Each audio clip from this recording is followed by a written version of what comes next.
Without further ado, here is your host, Shepard Ambellas. All right, it's Thursday, September 24th. I hope everyone's has had a good week so far. But today we're going to have a special guest with us. Investigative journalist John Collin is joining us, and we're going to be talking all about these near-Earth objects, COVID, and what's currently going on with the whole state of the world. Well, I mean, the story about COVID is so complex, and in a big way because of you. I mean, you broke probably the biggest aspect of the story that most of the public is not aware of, right? So the story, the narrative, the narrative story about coronavirus is, the public story. And then it turns out that there's two or more other stories behind the curtain, so to speak. So a Department of the Interior whistleblower named Becca called into my radio talk show, and she said that, look, the government is preparing this entire alert system, and it's going out there diligently testing this system. She said it seems like overkill, and, they appear to be bracing for something. She said that she saw department memos that basically stated, look, they're worried about climate change, abrupt climate change. Now, what abrupt climate change? What could be abrupt climate change? I don't know. An asteroid strike, the Yellowstone supervolcano blowing up, the California Long Valley caldera blowing its top. I don't know. Why do they got dust masks now and ventilators? They got huge stockpiles of ventilators. They got dust masks on every street corner. They were preparing and buying ventilators.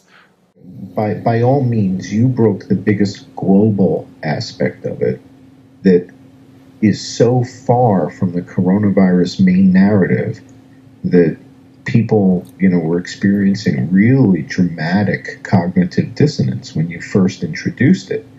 But then what's happened over the last 6 months since you came on the show, you were on the show with me and Jason, I guess it was April the 3rd. And what we didn't realize at that time was that just 5 days earlier, your predictions had already come true.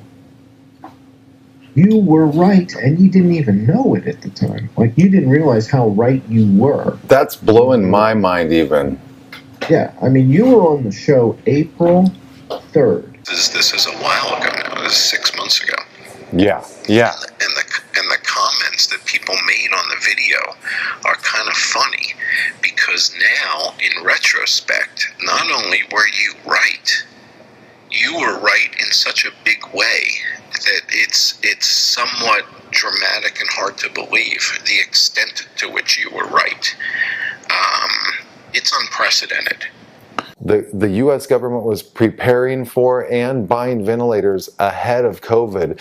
Then when the COVID actually hit, when they said it hit, and there was lots of cases, they went ahead and increased production on these ventilators. They ordered GM to increase production on these ventilators. What are they going to use all these ventilators for? I mean, really. And so you've got Nancy Pelosi coming out, and she's talking about how we're in continuity of government, okay? So she's going to these continuity of government meetings, Nancy Pelosi is, and she let a little slip of the tongue happen in front of the press because she said something about Trump not wanting to leave the White House because he's going to occupy it.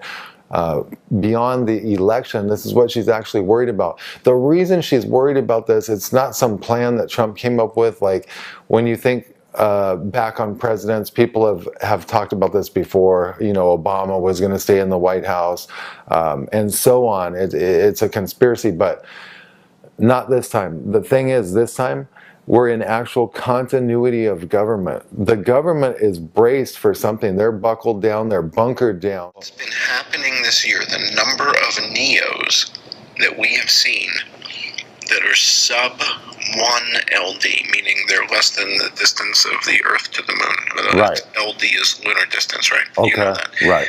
Yeah. So the ones I'm interested in are the ones that are sub 1 LD, meaning if they're less than the distance to the Moon, they get my attention. If they're more than the distance to the Moon, I'm not that interested. That makes sense, dude. Yeah. Right. Yeah. All right. So the only ones I've been looking at since you brought my attention to this are the ones that are inside the Moon. Okay. And I've been studying this for the last 6 months since the night you brought it up. Okay, since the night you introduced it, basically you introduced Atlas, which, interesting, is called C-19 Atlas, by the way.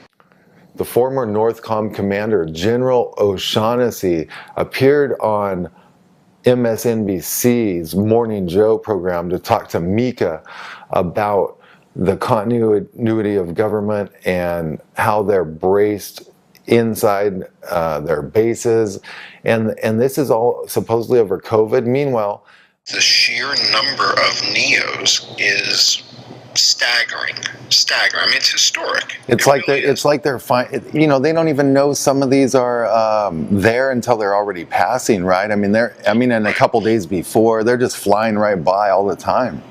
Right. Well, that's the big problem, right? The big problem is we don't really get any advance notice. We find out about them as they pass, so to speak. Yeah. A day or in the case of the one that just passed us, as we're recording this, there was one called 2020 SW that just went by September the 24th, and that passed inside the geosynchronous orbits of the satellites. Wow. Yeah. I don't know if you saw this article a day or two ago, but they just moved the space station.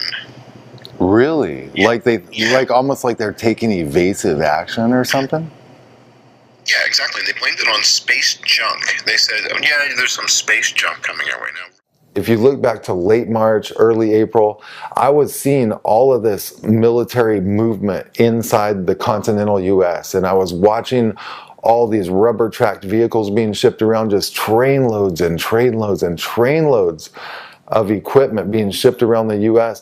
Do you remember 20 years ago or more, Al Gore started talking about the environment, global warming? Well, they started talking about this because all the planets started warming up. And it wasn't because of what man was doing. Man's pretty little on the big scheme of things. Like when you're talking about a planetary, a whole planet and the ecosystem, man can't do much, but a perturber moving into the system, giant magnets opposing each other, can do something like that. So I read an article that says that the ISS, the space station, yeah, it's not fit for human occupation. There's too much debris up there, and again, you got to remember the debris in space goes whizzing by like faster than bullets. Yeah, I think a lot of it's like traveling at like over 20,000 miles an hour, maybe, or something. Yeah, exactly. And so something like that, even a grain of sand, going, something the size of a grain of sand going at those kind of velocities can be devastating. Right. So I don't know if they're going to move this thing into a different orbit or abandon it or what they're going to do. But they just moved it within the last 48 hours, and that's within 48 hours of this 2020 SW passing by. So I don't know if it was just a coincidence and it really was space debris, or if they were concerned that they were in the trajectory of the thing. So I don't know the answer, but I'm looking at the chart right now as I'm talking to you. I've got it pulled up on my machine, looking at all of these NEOs in September and August, and going back to the beginning of the year when you called our attention to it.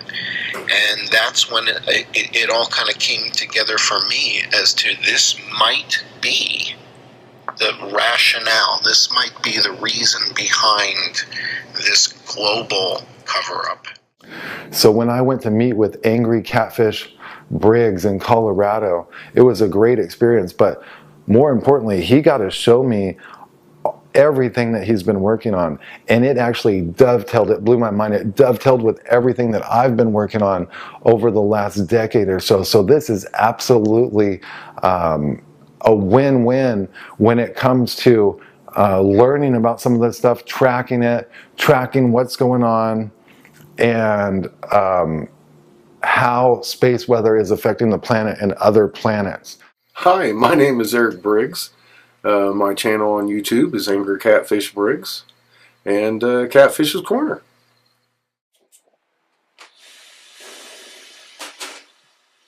It's fairly simple. We're children of creation, and we have to own up to what we are. There's nobody coming to save us. Our salvation lies within our heart, not our bloodline. It's the frequency that you're emitting out of here. You can't fake it. You can fake words. You can fake anything coming out of your head. Your head can fool you, but your heart is pure intent, and that is what our Creator understands, the frequency, because you can't fake that. And His first creation speaks that language, and we used to.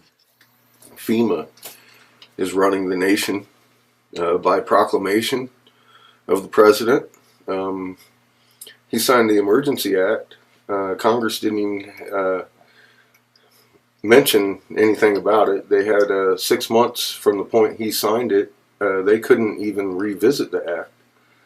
And that time's passed, and they're still not mentioning it, and we're moving into wave 2. I've been warning.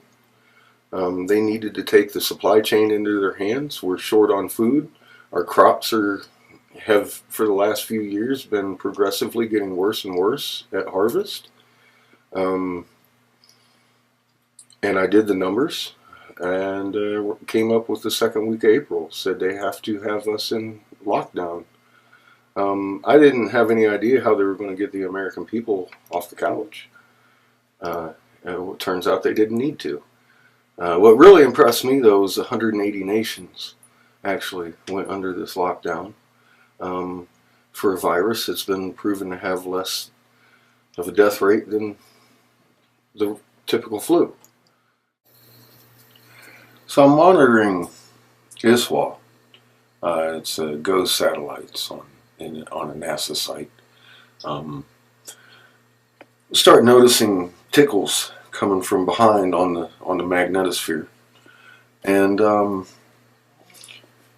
it just gradually got worse and worse and worse and more noticeable, and more people are starting to come around and look and ask questions about what's going on the magnetosphere, because we're starting to see CMEs come from behind the planet, which is a sun-side event. A lot of the misinformation people are talking about how the magnet is weakening, but we're seeing closed field lines. And when a magnet closes his field line, that's a very strong action right there. The problem is, a lot of people don't understand magnetism. It's just like anything else. When you go from brain to brawn, you hunker down and fist up, and that's just what a magnet does. She like any other electron magnet, she's drawing in from her actual bow shock, in and around and through into the equator and pushing out these field lines. Something's going on because due to COVID, right? COVID-19, they've got all of these Earth-based telescopes shut down. They now said the Arecibo had an accident at it. The cable snapped magically. The bow shock is where the solar wind meets our magnetic sphere, and they call it the magnetopause or the bow shock. And that is where an immense amount of energy is. And we kind of look like a comet going through space, basically. These are things they just don't tell you in high school. The funny thing is, the cable looks melted. It looks superheated and stretched. Was someone up there with a torch? Did they hit it with a laser? I don't know, but this telescope was tracking a near-Earth object, and it goes back to the White House mitigation plan.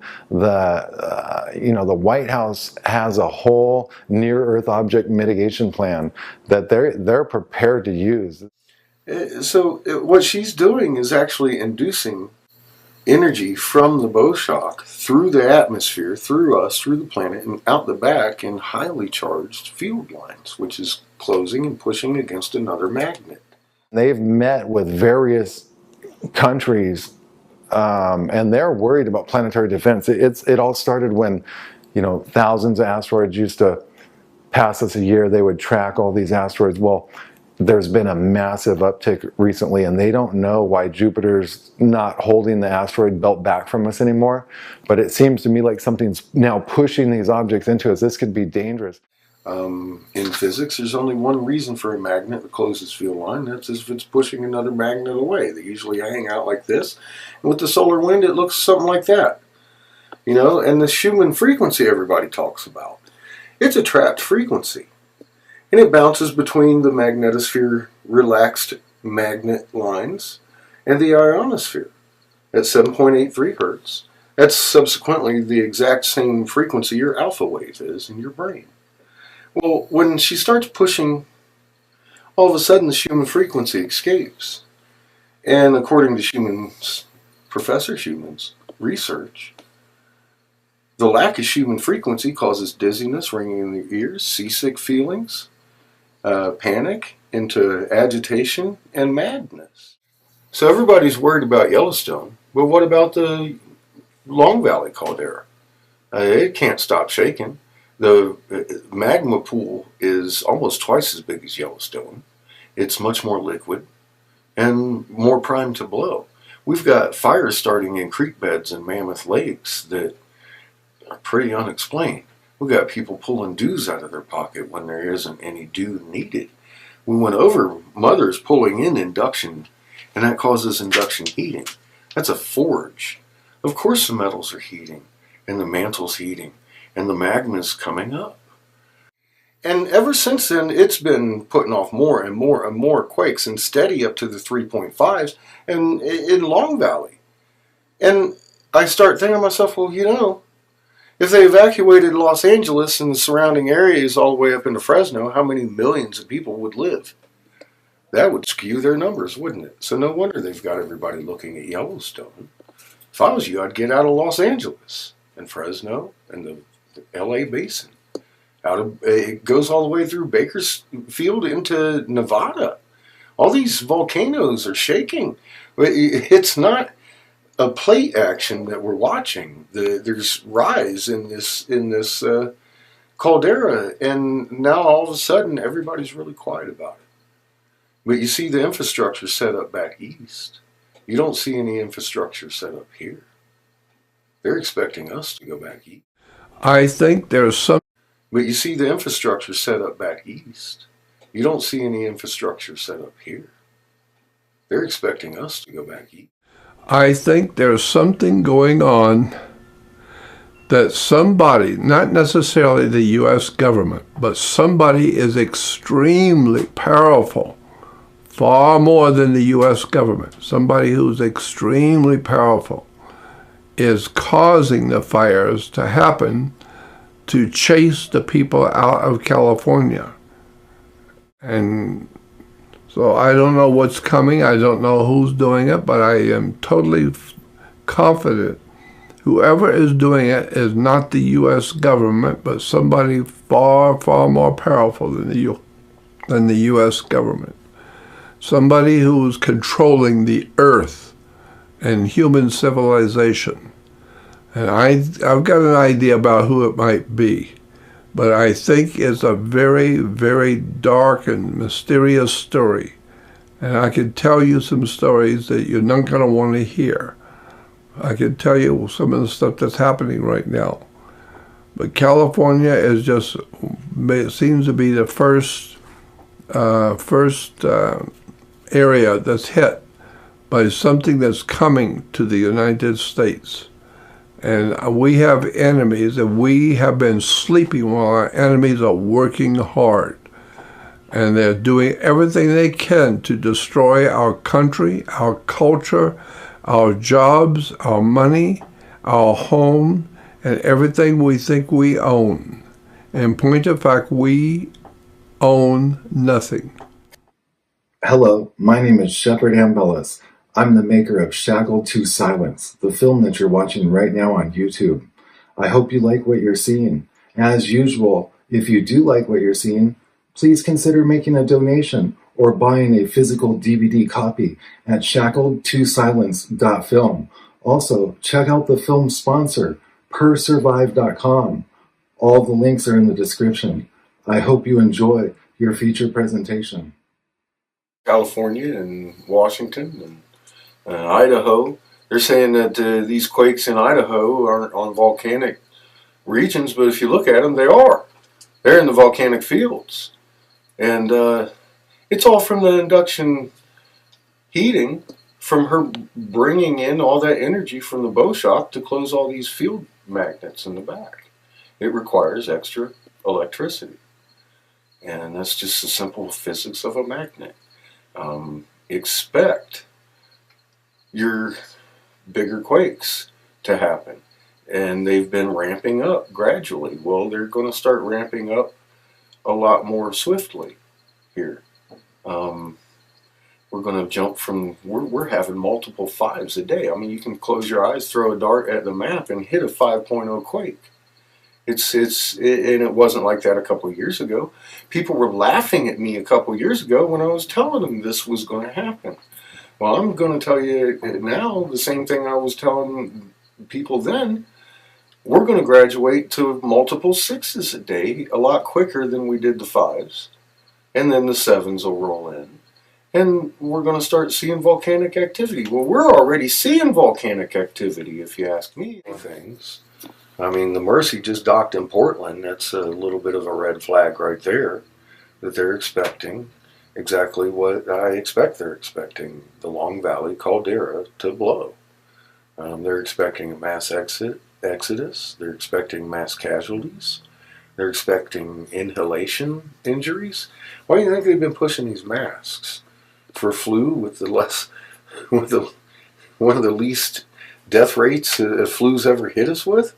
No, they're expecting a natural disaster, and they're just not telling you about it. That's what they're expecting. The field hospitals back east, they've got the military guard dogs running around in New York City, making sure people are 6 foot apart, just so you're getting scared and you're distracted. If you're scared and distracted, you're never going to guess as to what's really going on. And they've gotten really good at distracting us with grassy knolls. Well, meeting with Marshall Masters was a great experience. He was exactly like I thought he would be.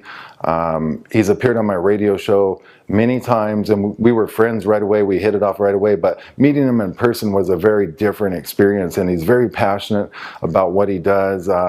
So, you know, we met up, we talked about everything, and then we were going to go ahead and record the film shoot, and we got into it and we just went right to work. He said I exhausted him basically because of you know, how much energy I put into the film shoot and stuff. But the fact of the matter is he came up with some really fascinating information, and what he talked about in his interview might blow your mind. I mean, he's literally sitting there showing me images of this planet. They're cleaned with forensic law enforcement software.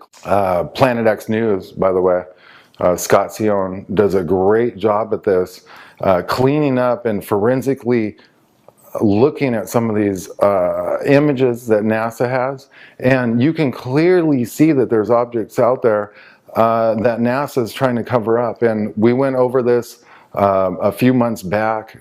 They were shutting off telescopes.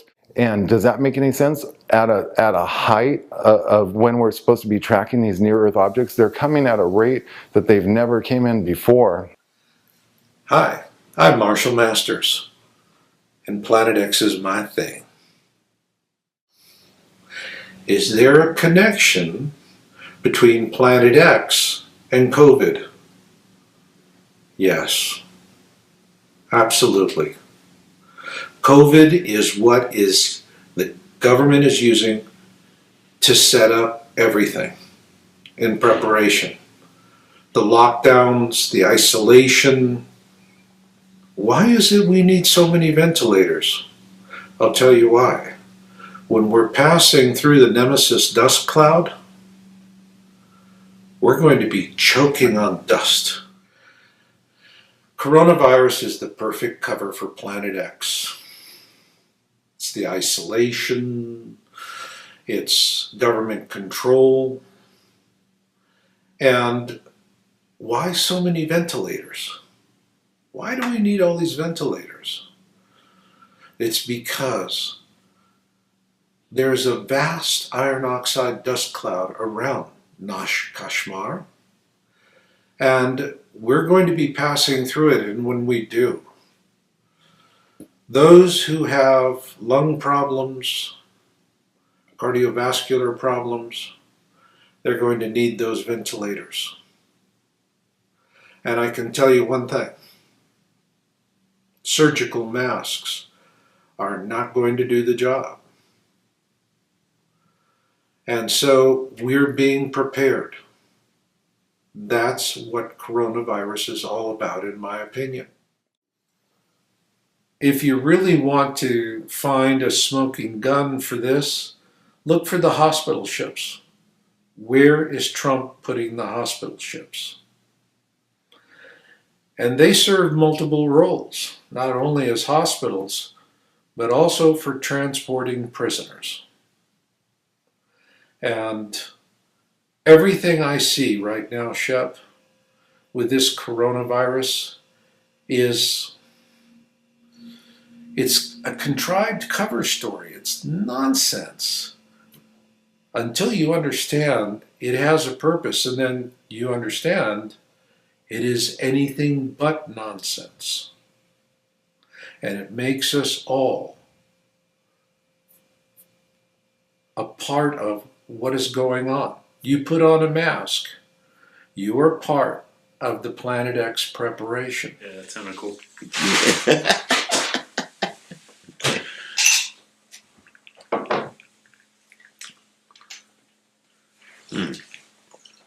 Oh, damn, that's good. I wonder how it would be with vanilla Coke. Oh, it's good. It's real good. Oh, I was gonna get the vanilla. All right.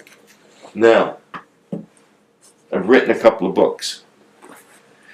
One of them is called The Return of Planet X. 8 years writing and researching and documenting this book. This was a real work of love of art, but a painstaking trip through records and libraries. And I've got about 4,500 personal books in my library, so I can assure you that I've had a lot of research that went into writing this first book. This book was the second book published, but the first book that got the public's attention. So I had the second published book on the subject of Planet X, which is not a planet. It is a brown dwarf star. Look at the back. There you go. There are more Planet X myths than there are truths. I think that I have one of the truths. Planet X was announced by NASA in 1983 as something that was discovered by the Navy's IRIS telescope that was specially designed as an infrared telescope satellite looking for this brown dwarf star body that was rumored was incoming, which was then discovered and announced by NASA and seconded in a year later in U.S. World and News Report, when it then confirmed the whole story, told it all over again about how they discovered this smoldering incoming thing, and they called it Planet X. Now, Planet X is not a planet, it's a brown dwarf star. And I believe that it was part of a tri-star system that was originally designed for this particular solar system. I believe we have a giant blue-black, they call it an anchor star. It's about 1 million miles directly away from the center of the galaxy. This blue-black giant, and it controls our sun, just like the sun controls everything we do. It's a very complicated thing I'm trying to explain to you. Just bear with me. I'm expecting, because the Native Americans spoke of dancing with the blue kachina, which is the blue sun. I've already spoke with them about it, and they concur. The blue kachina's next step is going to reveal himself. And I give that probably by the end of October, we'll understand that we're surrounded by planets and suns. What does that mean for the individual? Well, I hope the individual somehow gets this message that we're actually created for this time, because it's not a time to be afraid. So, now that we know the nuances, what's it going to look like? Well, imagine this is Earth moving in its orbit. And Nemesis is coming up, and it's going to go past its point of perihelion, and it's going to then pass over our orbit. When it's directly above our orbit, we'll be looking up like this. And what will we see? It will be beautiful. It will be stunning. Because Nemesis will be lit by the light of our own sun. The problem is, beauty precedes the beast. Once we're going, ooh and ah, what comes next is death and dying. If any of this comes to pass, it could affect the election. I'm not sure if they could legally postpone it. I'm not sure all the implications of what would happen if some kind of a national emergency is declared and the election is suspended. Now, whether or not this could actually happen, I don't know. All I can tell you is that there's going to be a huge upwelling of public emotion and a lot of negativity against this. If this truly is a brown dwarf star system or something like that moving in, you're not going to basically see it until it's right on top of us. These things are so dark that they basically collect light nearly like a black hole. And what happens is the light just gets soaked up into it. So that's why special space-based infrared telescopes have to be used. But right now, something's going on because due to COVID, right? COVID-19, they've got all of these Earth-based telescopes shut down. They now said the Arecibo had an accident at it. The cable snapped magically. And to be honest, this really brings me to the question I get from everybody all the time. When are we going to see it? It's an impossible question to answer because we're going to see it for many years. I estimate anywhere from 8 to 10 years for this entire transit to occur once Nemesis has crossed our orbit and is going to pass between the orbits of Mars and Jupiter. Now, after that, what do we see? We're not going to see that much because we'll be passing through the iron oxide dust cloud with debris. We're going to have tremendous number of meteorite showers and storms. Go read your Bible, the plagues of Exodus. Every 3,600 years, there's an object that comes whirling through in a long, narrow, elliptical orbit. Real narrow. Imagine if you had a large rubber band and you plucked that rubber band and you just stretched it, okay? You get a long, narrow, elliptical pattern out of the rubber band. That is exactly what the orbit of this extrasolar object is. Originally, our solar system had 3 stars. It had the mother star, Sol, that we see every morning when we wake up and say good morning. And then we had the little baby sun. It was the size of Saturn, but 60 times its mass. Size of Saturn, 60 times its mass. It was damaged, it was injured when a huge coming planetary asteroid came zooming in through the plane of the ecliptic of our solar system, which was moving in a counterclockwise motion. This object came in at a clockwise motion and tore right through the entire plane of the ecliptic of the solar system. destroyed several of the outer planets. That's how Nibiru got kicked out. It destroyed Marduk. Marduk existed between Mars and Jupiter. And it was a large rocky planet, and that meteorite is from Marduk. Now, so what happened to the baby planet? Well, a big piece struck Mars, a deadly blow. Mars had there were approximately 3 planets that we knew had life. I started to speak about this earlier. Venus was the planet of plants and everything green that grows. Earth was created especially for animals, which ruled for hundreds of millions of years. Mankind's introduction to the planet is at best dubious, hard to explain, and sometimes only religiously explained, and sometimes not explained at all.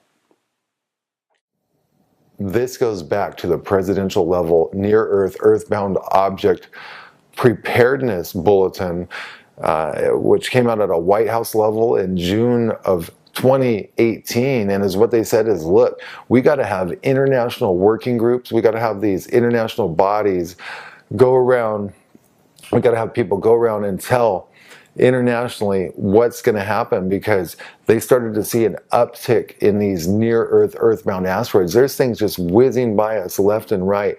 A lot of times they don't even know until after they've passed. So where we were before seeing just thousands of objects pass us a year and our telescopes were detecting all this stuff, now they're seeing double that, maybe even more. Since we're talking about Nibiru, it's only fair to say that debris fields that we've been suffering from could be the pitch and toe that this planet is pushing its own debris field, and as well as pulling one, which is what Planet X, Wormwood, did when the big asteroids started hitting us about 5 years ago. See, there's a whole cyclical thing that's going on here. Okay, now let's just assume I'm right, and it is Nibiru that everybody thinks is Planet X. There was a convergence around April 26th, 27th, and 28th, and I called that convergence. I didn't say, look, there's going to be an asteroid convergence. I thought they were worried about one particular object. Well, apparently, after John Cullen got a hold of that information, he ran the simulations with the NASA JPL, Jet Propulsion Laboratory data, and what it showed is going back 500 years in history and going forward 500 years, nothing has happened like this in the modern era. And there really was a convergence of over 40 asteroids on that very day, which is concerning. And it explains why the government was why everyone was braced and bunkered down. They're talking about, we are in a live exercise. Look, I didn't name it Planet X. NASA did. Okay? I only took and did the research to tell you the story of where it came from, and that I think it's already come and gone, and that I think what we're experiencing right now is the after effects when Wormwood was leaving, the climactic craziness up and down. Remember, whatever affects the sun automatically, instantly, nearly instantly affects the Earth and all the other bodies in the solar system. Shep, you and I have often talked about Yellowstone. And Yellowstone is a danger. But during its last eruption, it blew its cap. So when it blows again, it's going to be like a whole series of Mount St. Helens. And that's going to be bad enough. But what's the real nasty bad boy? Why do you want to get off the West Coast? Long Valley Caldera. It has not blown its cap. It's a single chamber. It's expanding, and it is not displacing. When Long Valley erupts from San Francisco down to San Diego and then over into Arizona, Phoenix, Flagstaff, Prescott, this area is going to be heavily blanketed in ejecta and ash. And I want to give everybody a very important suggestion. Please, please listen to what I'm going to tell you next. It's the law of the universe. It's the law of the physics that create all of the dynamics that we enjoy on this planet. So when we have weather aberrations and all these storms, we can talk about the hurricane season this year. What in the hell do we think is going on here? It's all part of the same thing. When the sun is disturbed, it affects all of the weather systems on planet Earth. From the time that COVID had started, that I learned about it in late December, I think it was toward the tail end of December and into January, I started basically going super hard in the paint, covering the whole COVID-19 thing. And I was wondering, what's going on in China? Is this going to cross the borders? And then I was doing trends analysis on, is this going to come to America, and what are they going to do in America? So I'm investigating COVID. I'm seeing that these lockdowns and stuff like that are going to come to America. I'm kind of noticing trends and whatnot. But then all of a sudden, right, I'm investigating COVID, and I find out that the Johns Hopkins Institute, not only do they control the COVID death map, if you will, the map that tracks all the COVID cases, the COVID case map. Not only does the Johns Hopkins Institute control that, but they are involved in NASA's Project DART. Now, NASA's Project DART actually controls the trajectory of near-Earth asteroids, John. This is the whole thing. Once I found that out, I started digging into whitehouse.gov plans and paperwork, and we're getting an emergency alert because we're in Louisville. We're getting an emergency alert because we're in Louisville, Kentucky right now, and the whole city is locked down under curfew.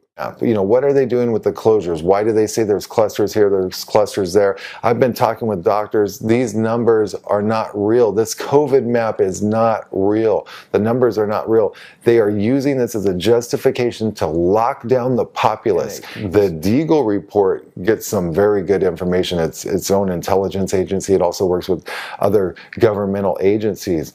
And the information that they have listed in their report is concerning, to say the least, because they say by 20 they are able to know this. It's not just the that they have listed in their report is concerning, to say the least, because they say by 2024 about 2/3 of the US population will be dwindled.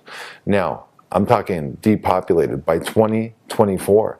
And the reason they are able to know this, it's not just a wild guess. They are expecting some kind of natural disaster. It's like I found out in 2014 that we had contracts with Argentina, Brazil, and other countries worth hundreds of billions of dollars, okay? Hundreds of billions of dollars in contracts to house displaced US citizens in case natural disasters such as the Yellowstone supervolcano were to erupt. The US could then have refugee camps and places for its citizenry to go and evacuate to. Notice they're burning people out of California. What are these fires doing? There's been people catching these, what looks like directed energy weapons, starting these fires. You got Antifa going around starting the fires. Whatever it is, these fires have been going on for a while, and a lot of the population has been pushed from the West Coast over into the country. Notice all the field hospitals were set up toward the eastern part of the country primarily. What are they going to do with 30,000 trauma surgeons? Trauma surgeons literally deal with impact wounds. I mean, really, think about it. How are trauma surgeons that deal with impact wounds going to treat people that have got COVID-19 or the coronavirus? How is that? How are they even trained to do that? So the next leg of our investigation took us to Houston, Texas, where we met up with Dr. Richard Urso, who's an outspoken doctor on the COVID. He's met with Vice President Mike Pence recently and sat rather close to him. And he has a lot of insight into what's been going on in the medical field with COVID, how he's been treating these patients and what he's found out, and what he told us absolutely blew my mind. I'm Dr. Richard Urso. I'm a practicing ophthalmologist in Houston, Texas. I have a background in drug development and was able to design and patent and get through the FDA a drug for wound healing. Back in early February, I realized that this COVID-19 was going to affect the United States. And I started looking at some drug targets. And eventually, it didn't take too long to figure out that there was quite a few drug targets that made a lot of sense for this virus. Another thing he talked about is how he's been successfully treating patients, but how the government and other people in the medical industry are speaking out and saying, look, you can't use this hydrochloroquine, you can't use this and that to treat people. Hydroxychloroquine, how do you say that shit? Hydroxychloroquine, chloroquine, ivermectin, fenofibrate, colchicine, eventually other drugs, azithromycin, doxycycline, budesonide. There's quite a number of drugs that seem like they could be effective against this virus. Is it hydrochloric, and then there's hydroxychloroquine? It's two things? I think it's hydroxychloroquine. That's. And when I started talking to others about it, I was immediately told to go home and isolate and stop wasting PPE. I thought that was very strange. I'd never been told that before. I've been through plenty of pandemics. I was through the AIDS epidemic. It was a really scary time. Patients were dying within, hundreds of patients were dying in front of our eyes within months. And it was certainly a scary thing because we didn't understand how the virus worked. And I've been through that, and this was more of the same like that. We didn't understand how the virus works, supposedly. Then I realized that it was actually a coronavirus, possibly manipulated in the lab, perhaps not. But clearly it was 80% of the other quite a few other coronaviruses. So I thought, this has to